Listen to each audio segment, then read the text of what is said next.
The case of Son Gohan from Dragon Ball is distinctively fascinating because his potential is the main theme bestowed upon his character since the very beginning.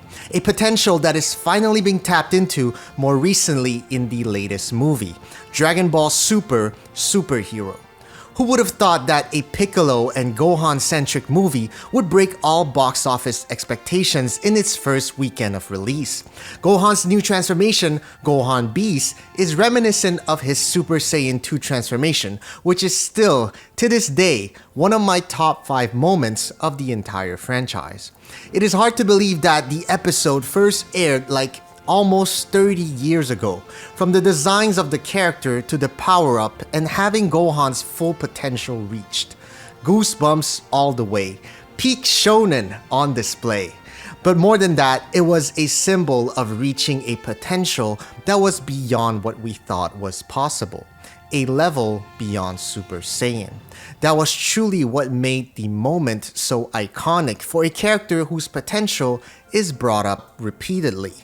Which is why today we're going to explore in more detail what makes Son Gohan's potential so fascinating and how we can learn from his journey to contend with our own limitless human potential. Keeping it in the context of the Dragon Ball universe, one's potential should be measured by their power and strength. And if you're a fan of Gohan, you would understand how frustrating and disappointing it was to see him take a back seat after his epic fight against Perfect Cell. As a half Saiyan, half human, Gohan was repeatedly complimented as having tremendous potential. It was said by Vegeta that the mixing of human and Saiyan blood produces exceptionally powerful beings, and Gohan's strength at a young age was a proof of that. His headbutt against Raditz, his training with Piccolo, his burst of power against Frieza, all glimpses of what his potential could be. And later on, every single time we saw Gohan tap into his potential, it ended up becoming an iconic fan favorite moment. Super Saiyan 2 Gohan, Ultimate Gohan, and now Gohan Beast. There's a reason why we are so engrossed in these kinds of moments, why we care about reaching our potential. And it is because, in a way, potential is the ideal future. It is what we could achieve, what we could become. We are creatures that cast potential into reality through our decisions. It is the fuel for hope and the motivator for self-improvement. When someone tells us that we have a lot of potential, it is exciting but also daunting. Exciting because it means that an ideal version of us exists in the future, but daunting because only we are held accountable for its manifestation, whether successful or unsuccessful. And there's literally no way to predict its result. Only time can tell, and time can be a cruel judge. And as a half-breed Saiyan, Gohan's potential was reflected in his father, Goku, the strongest being on Earth. And as the strongest, Goku carries the responsibility of protecting not only his friends and families, but also the entire planet. A daunting responsibility to even fathom as a child. Gohan's character was described as having the potential to become even stronger than Goku, if only he trained consistently. And unfortunately, that was the caveat of being a half Saiyan with tremendous potential. A lack of drive compared to its full-blooded counterpart. A very realistic flaw from Gohan's human side. I actually don't think it is possible for us to be constantly motivated all the time like the Saiyans are, but a lack of drive does not equate zero drive. Gohan has shown multiple times that he can put in the effort when necessary.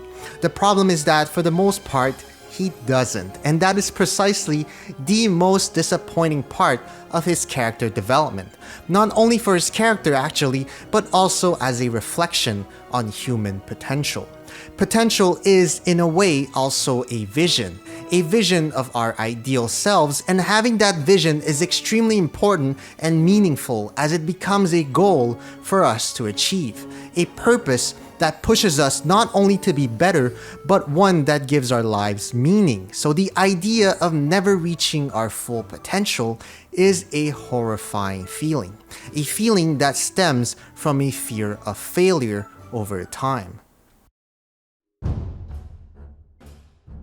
The most dangerous outcome that can come out of the fear of failure is inaction. And seeing how Gohan's character ends up exactly that way, you can't help but feel extremely disappointed. If I don't try, I cannot fail. A dangerous and often subconscious mindset that can manifest itself throughout all aspects in life, whether it's at school by not giving your full effort in class, at work, or even in relationships. A dream can truly be too big for some to even consider. Why even bother trying? A question that ridicules effort and ambition rather than rewarding it. If you do ask yourself that question, I would ask you to reframe it into this one instead. Why am I not trying harder? For myself, the answer was not an easy one to admit at the time. I simply did not want to fail while giving my best effort because it would mean that I am a failure. But that answer had one fallacy. My best effort now is not going to be my best effort tomorrow, which means that failing now does not mean that I will fail tomorrow.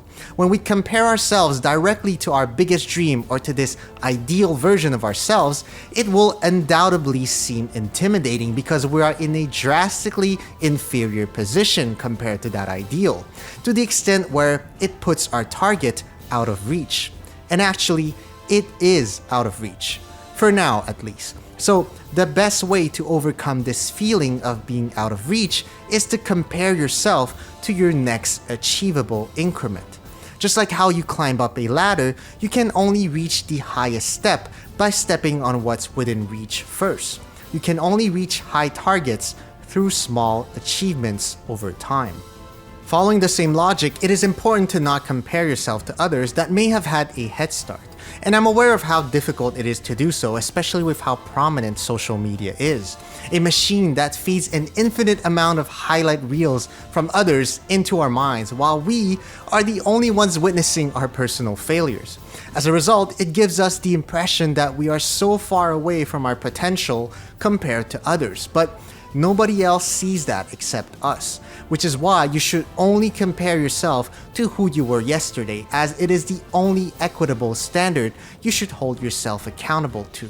The key takeaway here is that the fear of failure is dangerous mainly because it can cause inaction. It comes from having ambitious goals, which is great, but because they are so ambitious, they naturally feel out of reach, so you need to bridge the gap by narrowing your progression into achievable increments, and to not compare yourself to others who may have had a head start.